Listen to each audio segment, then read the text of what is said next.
joined us. She's the author of You Be the Bank. She's also an entrepreneur, a coach of hope, and she teaches financial literacy as a wealth manager. I'd like to introduce Dr. Jovan Walker from Maryland. Thanks so much for joining me and the viewers. And what we're talking about today, though, is reinventing yourself. I happen to notice that you help people become financially independent. So tell me exactly, what does that mean, and how do you do that? Okay. Well, first, let me just start off by thanking you just for the opportunity to be here. I consider it a true honor and privilege, and I'm really excited to be here. Now, just in regards to how I help people, I really do a lot of focusing around retirement planning, estate planning, longevity planning, things like that, just helping people with that last phase of life and afterlife, is making sure that everything that they want to happen happens. I have a motto that always says that your best tomorrow starts today. So I like to help people to start planning today for the things that they want to happen for them in the future. So that centers around, like I said, retirement, just for federal employees. That's a niche market that I have. I focus in with them, helping them to understand and maximize their employee benefits, and while supplementing them with additional things that they need to fill in some of those gaps. Again, estate planning for all risk management issues that they may have, fulfilling their insurance needs, and just all type of risks that tend to come up. A lot of things, we have this great plan and we go through life with the idea of everything working according to our plan, but the reality is that things just come up that we don't expect. And if we can try to prepare for most of them, it'll kind of help, break the fall, for lack of a better word. And so that's what I try to do, try to fill in those gaps for people to make sure that the plan that they want to happen, that it can happen, considering and taking into account all the what ifs that tend to come up in life. Yeah, and so I've heard people say that by the time I retire, and even maybe my daughter's 30. By the time my daughter is 30, there will be no more retirement or Social Security. Yeah. What do you think about that? I mean, what would you say? Yeah, I have heard arguments on both sides. Personally, I don't think Social Security will ever go away. It will completely destroy our system, the government, because so many Americans depend on that. It has been a foundation for, retirement for the American people. So I don't think it will go away. However, I do think that is a great chance that it will be reduced. In fact, they even tell you that on the front page of the Social Security statements that they send you yearly, they tell you that if by, I think it's 2023, if things don't change, that you can expect to see or expect to receive about 73% of your benefits. And they're telling you that now. So, that's kind of my take on it, that it won't go away, but it will definitely be reduced if we don't make some major changes in our, in our federal system. Yeah, so that brings me to my next point, because we have an election year, obviously, and everybody's so sick of hearing about it. I'm definitely tired of hearing about it. But the thing is, after a new president takes office, what typically happens to the economy after that? I mean, tell us a little bit. Well, it naturally, like a lot of times, people are expecting things to change in terms of like interest rates. I've kind of heard economists on both sides of that too. So some people are expecting things to drop, people are expecting things to kind of go up. But when you just kind of look at the overall condition of our economy, my personal opinion is things are going to get worse. And so, especially as you look around, like I just realized, I learned recently that like I think it was, they said Macy's was going out of business. I haven't verified that. Yeah, I haven't completely verified that. But I mean, you're looking at major companies, retailers who are struggling even now.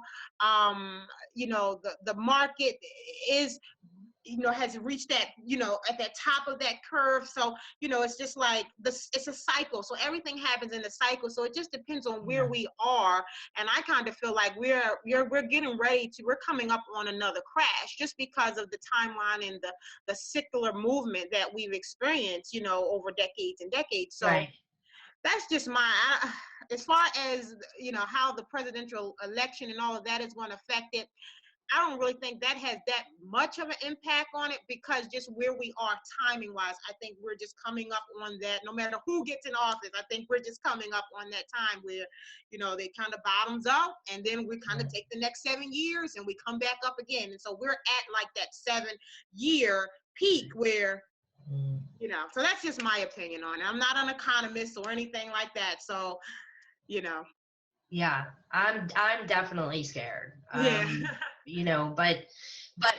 all we can do is just keep moving forward, right? Yeah, definitely.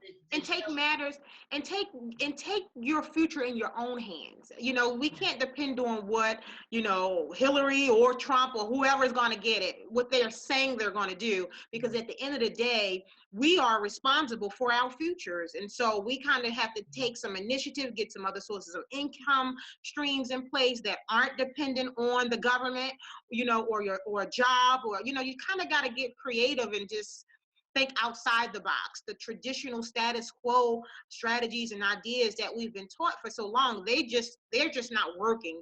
It just hasn't worked for this new era that we're in. So just got to take matters into your own hands, no matter who gets in the office. That's how I see it.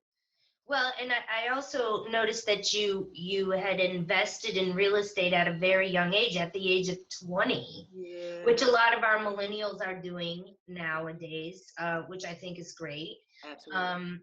Because they're turning those, buying properties and then turning that into a business, whether they turn it into a little home cafe or whatever the case may be, they're becoming very creative with that. But so tell me, because you had struggled for a little bit. You went through a major hump after the last real estate crash. Were you 20 years old at that point? No. Let's see, 2008. I think I was somewhere around, I don't know, 20. Let me see. What am I, 35? Where are we now? 28, somewhere around there, 27, 28, somewhere around there. Okay. Yeah. And so the real estate market crashes, and you're pregnant, and also your husband and you were separated. Yeah. And so what did you do to pick yourself up and brush yourself off and keep going? Yeah. Well, I think the sequence was, because 2008 is when the market fell out. So I didn't get pregnant until 2 years later, 2010, or 29 is, of course, conceived. And then 2010 is when I had my girl, Jada. So that happened. And so somewhere along that, and then after that, I got divorced. So, yeah. So, I mean, what I did, it was interesting. I remember using, I don't know if you remember the movie with Will Smith. What is it called? Him with his son. That was an awesome movie. I know exactly which one you're talking about. I can't believe the name of it just has escaped me. Pursuit of Happiness. Pursuit of Happiness. Yeah. Awesome movie. Yes. Awesome movie. If you're down in your dumps, people, watch that flick.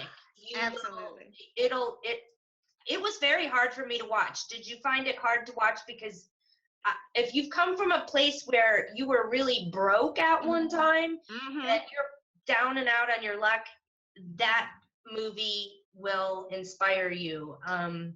You'll be able to relate to it. And I think that's why it was so uncomfortable for me. Oh, yeah, definitely. And I remember watching that every morning. I was pregnant and I was still working. I was still able to go, into my office, into the city of Baltimore. And I remember using that. You know how people watch TV as they're getting dressed? I watched that movie as I was getting dressed. And so it gave me the eye of the tiger every day to let me know, like, you're not where he is, so you shouldn't be sitting down. You don't have a reason to be moping and complaining. You need to go out there and make something happen, because at that time I didn't know what was going to happen with me and my ex-husband.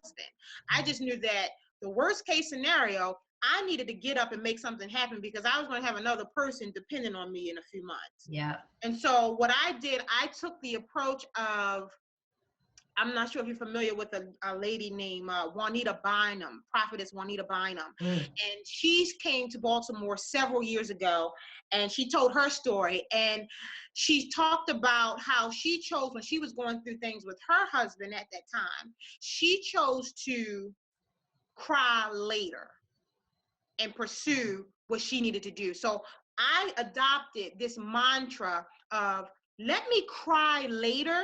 Yeah. And let me go get up today and do what I need to do. And I'll deal with this pain. I'll deal with that later. And so that's how I did it. I focused really a lot on my business at the time. Yeah. That was a good distraction, because at that time I was doing, I was with a financial solutions company. But it was in a network marketing chassis. So if you're familiar with network marketing, you know how network marketing is really personal development wrapped into a business. Yeah. And so I had the privilege of always being around people who were always excited, who were motivated, who had the mind and the heart of champions, because that's what we were taught in terms of mindset, and that's what it took to have success. And so that really helped me to kind of tunnel vision through that time, in that scenario, because my spouse, he left the home. So I went through not only just being pregnant for the first time in my life ever. I had never been pregnant before. Are you a mom? Are you a mom?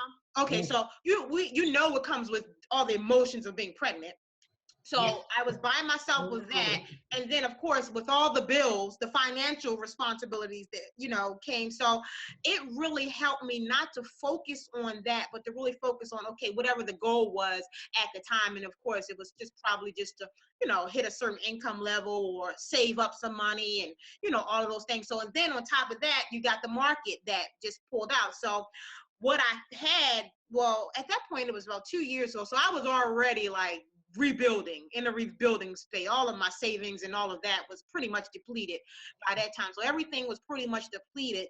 And I was just living, I guess, from month to month at that time, or just maybe on a little bit of reserves, but not much.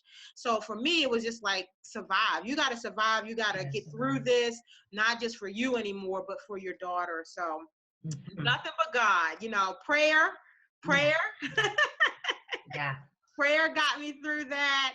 And I always, when I think about the peace of God, we hear about people talking about God gives us peace that surpasses all understanding. That was the time in my life where I materialized. I mean, I experienced that peace, because I really don't think it was me. I think God kind of like encapsulated me, and it's like, okay, let me put you in this bubble for a minute and just kind of block out things for you. Right. It just gave me a peace that I really can't explain. And next thing you know, when what happens is time goes by and you're like, oh, okay, now I should I think about it now? Or sometimes you look at like, okay, that really did happen. But there's that saying that says time heals all wounds. I really believe that to be so. It does. So now you fast forward a year or more later, and you're like, oh, wow, that happened. But the wound was kind of healed some. It wasn't open. You understand? Yeah. So the pain wasn't as bad. So I just love that process that, he took me through, to really trust him and just kind of make a decision. What was I going to focus on? And that's what we kind of got to do when we go through life. It's a decision. What are you going to focus on? Are you going to focus on the problem, or are you going to focus on the solution? And I just chose to focus on the solution. And then after a while, the problem just kind of got smaller. And I mean, it never went away. You're talking about a marriage and a new baby, but Right. it wasn't as painful. Yeah. And that's kind of what happened, how I got through that. Did you grow up in an era where, I mean, that's the era that I came from. My mom always thought that I was gonna grow up and marry a wealthy husband of some sort. And I have had those opportunities, but it wasn't a part of what I ended up with. So, I think for people that are relying on somebody else for their financial stability is very difficult. I think that's a really difficult thing to have to go through. Elaborate on that. Do you think same thing? I think it's very scary. Yeah. I think it's very scary. I think it's very risky. Yeah. Because what about with I mean, because that's kind of obvious stuff, but what about working? Like when you work at a company, you think, like at one point I was working in aerospace, like, oh, it's the worst job ever for me. This just wasn't for me. I had to wear steel-toed boots. That's just not my thing. But anyway, but one of the things, I went into that because I thought, well, it's airplanes, and they're never going to stop flying airplanes. So I felt that I was in a job that was going to be there forever if I wanted it. And, I ended up getting laid off. Like, they sent a large majority of the work overseas. I was one of the last to get hired, and so the first to let go. And, I mean, when you land a good job, should you always be having maybe a plan B somewhere? Absolutely. And it's crazy because the jobs that we consider to be good, sometimes it seems like they're the ones that let you down the fastest. Yeah. I recently heard a story about a guy and his dad. He told the story. I went to a conference last week, Get Motivated. I'm sure you probably heard of that. And the guy, one of the speakers, was sharing about how his dad was working for Delta years ago, and as a pilot. And so somewhere along the line, Delta filed bankruptcy and convinced the court that they didn't have to pay the pensions to their employees. Okay, so these pilots who have been working there 20, 30 years, they had no pensions. Okay, they got rid of the pensions. So when you look at things like that, I mean, as a pilot, that's like a top-notch job. Yeah, exactly. So absolutely. And I remember prior to doing, when I started in real estate, I was working as an independent contractor with the Department of Defense. I was working in IT back then after I got out of the Army. That was my my first corporate America job. You served in the Army? Yes. Thank you very much. My pleasure. Yep, I did that and I got out. And so at that time, I was about 25. And I had a really good income because at that time, the supply and demand for what I did, we had the top secret security clearances. They were paying us for 50 grand just coming out of, just coming out, 50 grand. Right. So by the time I actually left, this was back in 2000, yeah, somewhere 2000, I got out of the Army, 1999. No, 2000, I didn't get out then. How did it work? Yeah, 2002. So by the time I actually left, I had worked up to about a 6-figure income. But what I did, I decided that, okay, while I'm working full time, at my job, I was going to work part-time on my future because I knew that I didn't want to do that for the rest of my life. Like I didn't, and it wasn't a bad job, but I just knew that I didn't want to do that. I'm a free bird, and that's why I got out of the Army. I salute all of those who can do that 30 years and all that, but I just felt like I was in jail, like a legal jail, right? Yeah. So, but I wanted to be free. I wanted to do my own thing. I really wanted to have that time freedom, and so, like I started investing. I took the salary that I was making there, Okay, my free time in my cubicle, I was reading books by Robert Kiyosaki and Robert Allen. They were some of the authors I was reading back then.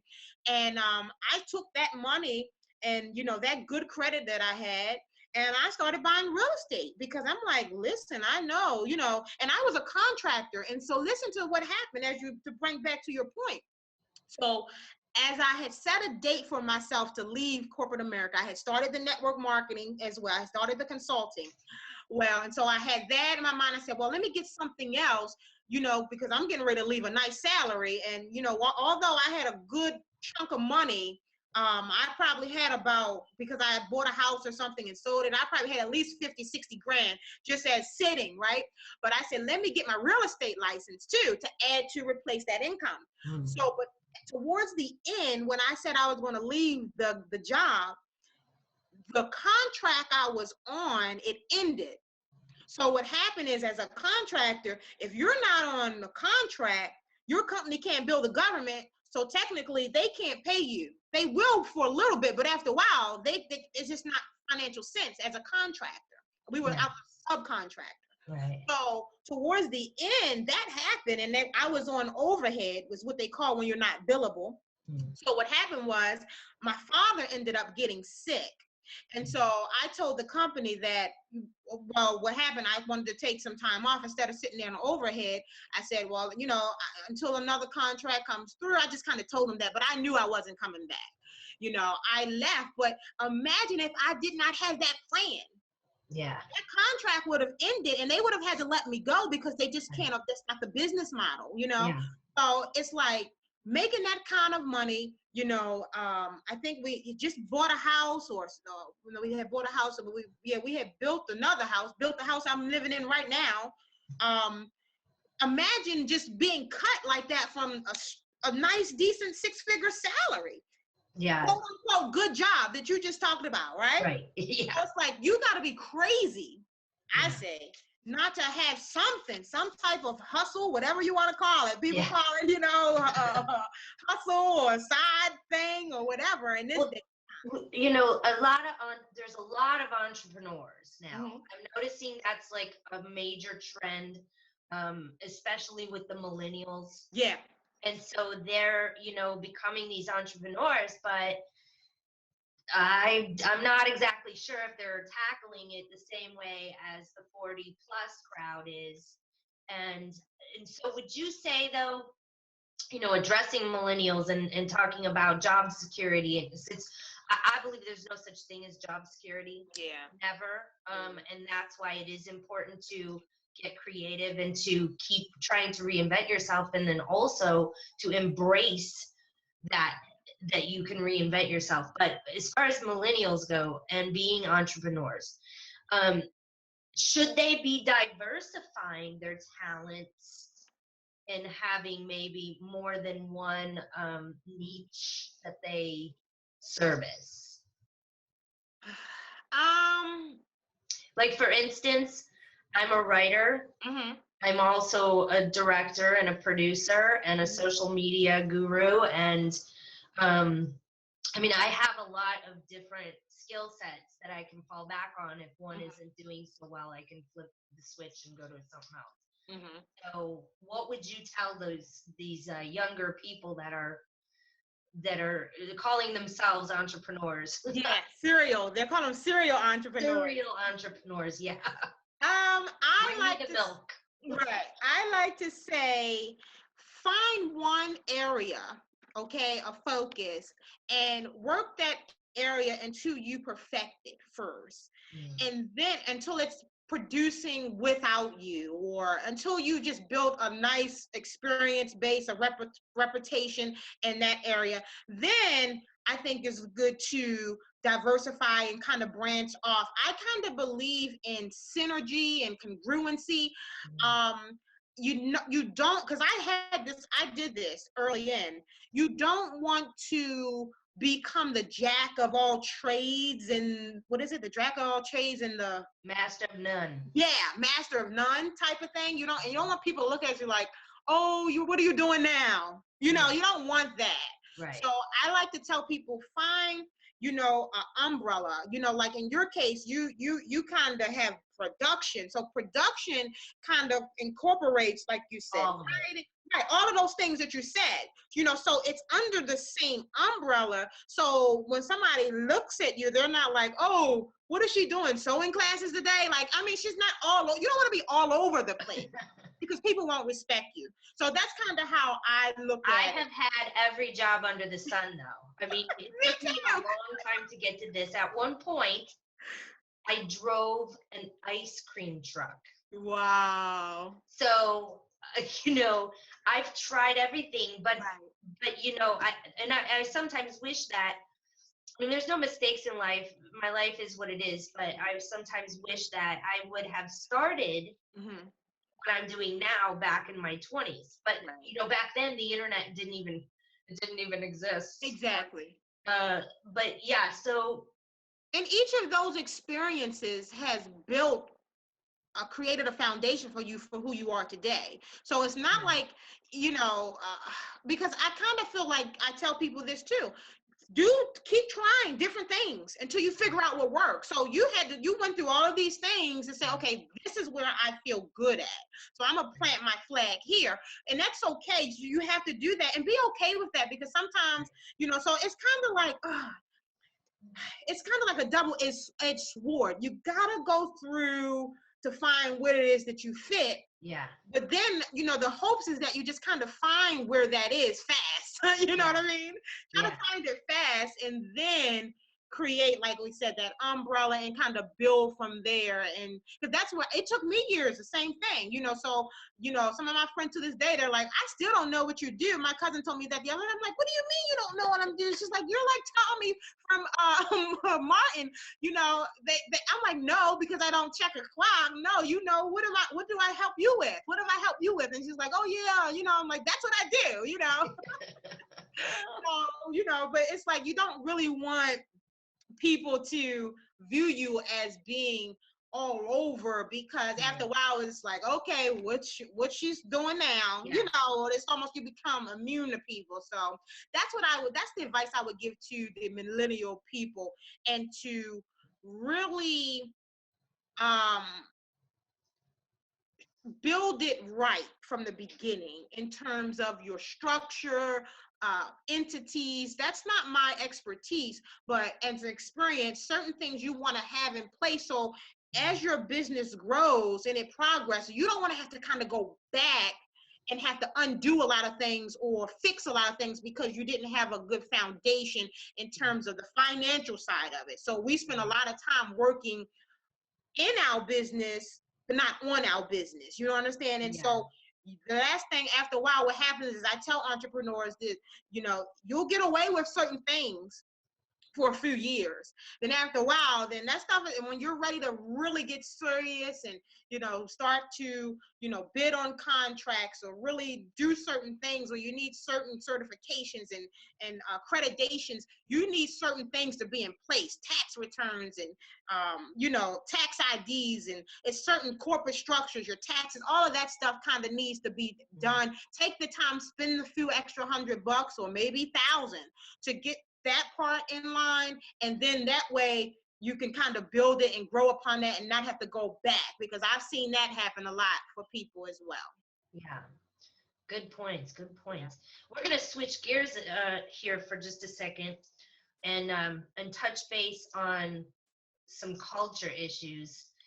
Do you feel that women of color have a difficult time working in a financial position or in the vertical as far as finance and CPAs, accountants, that type of thing?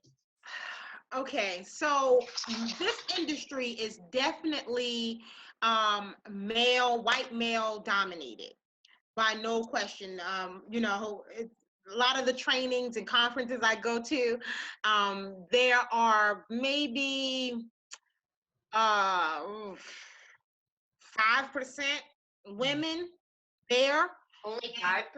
Yeah. It's not a lot of women. And then of those, you might have one out of those 5 to be African American. So it is very rare in my industry. Now, in terms of it, I don't think it's I think it depends on your I think it depends on your target market. You know, who are you targeting to help? That you know, the fact that you could be African American could come into play. Thankfully, I haven't had that problem in my experience. I happen to get affiliate with a firm that had been around for or had been in business for 20, you know, over 20 plus years. And so there were relationships and things like that that had been built and that I was able to kind of come in and plug right into. So but those relationships, the credibility, reputation, all of that had been established. So personally, I hadn't had that experience. But when you go in certain places, yeah, you can't get in unless you know, you got the right complexion to make the connection. Which is, you know, because if they've spent the time, the school, they have the education, they have the skill set, it doesn't matter about color. It doesn't matter about your, and exactly. And then, you know, being that it's a predominantly white male field, that's got to be a little frustrating, I would think. It can be, but you know what?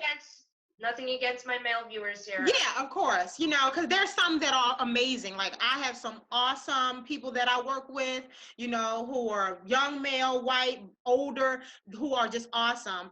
But you know what has helped us? The internet.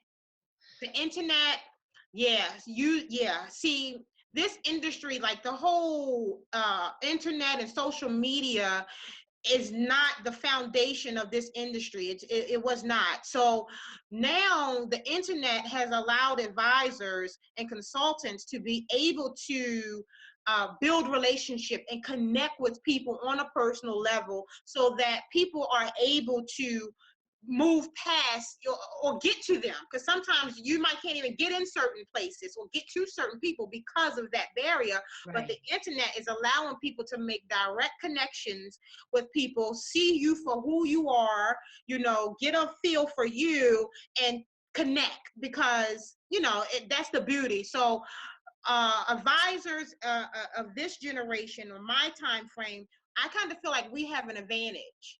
Where the people that I work with, they are more from the baby buster, baby boomer advisors. So they think totally different from me.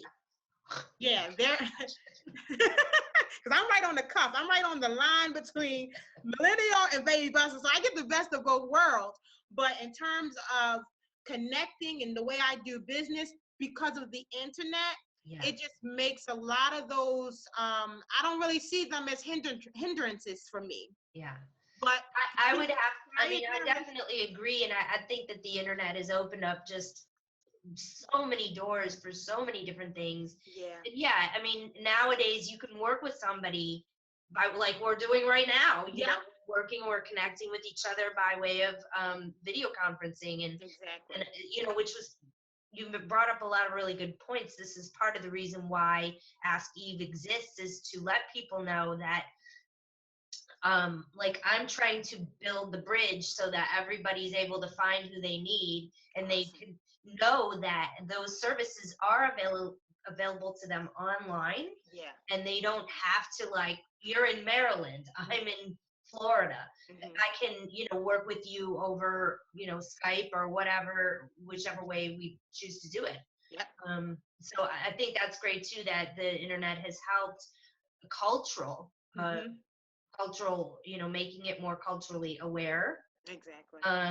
And, you know, giving people that maybe didn't grow up in the best of environments, but they want to get out of the situation that they might be in, they have that ability to do that.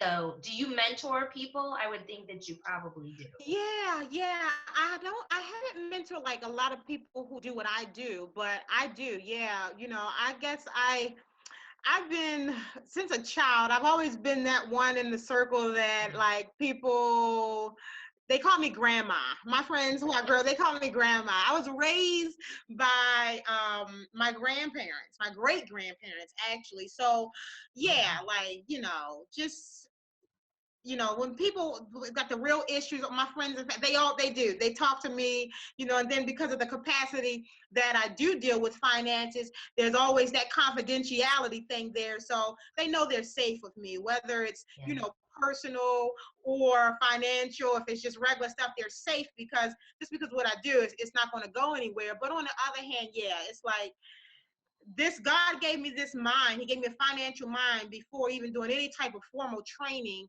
And then, of course, when you have the blessing of older generation, silent generation to kind of steer you, you kind of pick up a lot of good nuggets and stuff. Yeah. And yeah, so definitely I try to mentor people, but I'm very careful with that because mentoring is very serious. It's a serious thing, a serious responsibility. And I always like to tell people that I'll match my time with your efforts. As long as you're on the bike, I'll be on the bike with you. But the moment you stop pedaling, I'm getting off because I have a daughter now. So for me, time is everything. And you just kind of to go back to my story, and one of the things that I'm really passionate about with people and with women is teaching them harmonic living, because one of the contributors to my marriage ending was that I was all over the place. I was not in balance. I wasn't being a wife at home. I was chasing a dollar and chasing business, flying here, flying there. And so for me, now after going through all of that, and I didn't have a bad husband. It just didn't work out. But after going through all of that, family time is like number one for me because I made the wrong choices back then. And so for me, when I talk to people about mentoring, like, I don't have the time, but I'll make the time if you're serious about really, going to the next level or accomplishing whatever it is that you seek to accomplish in any way that I can help you to do that. Yeah, that's good points. And I think it's really important for people entrepreneurs to have a mentorship. Oh, yes. Yeah, I would agree there because I have a couple mentors, but I lean on them for all kinds of things. And I if I didn't, I don't know if I would have gotten as far as I have already. Absolutely. Even though my business is still in the infancy stages, it has flourished and I've been able to sustain that for a good amount of time now. So, but I'll tell you, if it wasn't for the people that have helped me along the way, I wouldn't have been able to do it. Oh yeah. So, I think it's super important. And I think everything that you're making point here is definitely important. So tell me a little bit about your spirituality, because you're a coach of hope. So I think, does that fall in line with your spirituality, I assume? Yeah, absolutely. Financial coach of hope. Yeah, because most of the time when people come to me, they're at a place where they don't see no light at the end of the tunnel. It's a dark place for them. They really don't see which way to go. And so I pride myself in when I sit down with people, when they leave me, it's like a breath of fresh air for them. They feel like, oh wow, I can see, I see some light there. It may be far away, but I see it. And so I love, helping people to see that light, and to bring that hope to them. But that can only come from the light that's inside of me, and that comes from my higher power. I'm a believer in the God, Jesus Christ, for a long, long time. And um, my faith has really allowed me to be who I am today. Like everything that I've overcame, accomplished, I give it all back to God, because I know that I'm not that good. You know what I mean? I'm just not that good. I'm good in some things, but I'm not that good, you know? And so the help that comes from that can only come from God. And it's one of those things, the Spirit, you just hearing and listening to the Spirit. Every day I'm in prayer, on a prayer line, 7 in the morning. You know, my church has a lot of things like that. I try to go, you know, I'm in Bible school as well, because you get to a certain point in your life and in your walk where it's like, okay, I know what I've been taught through regular church services, but it's a lot more than that. Let me go a little deeper. So, you know, I started Bible school several years ago. I'm probably my 4th year of that. This will be my 4th year starting this month. And so just to get a deeper understanding of the Bible. And I tell you, it just really, you really can't explain. I can't imagine life without faith.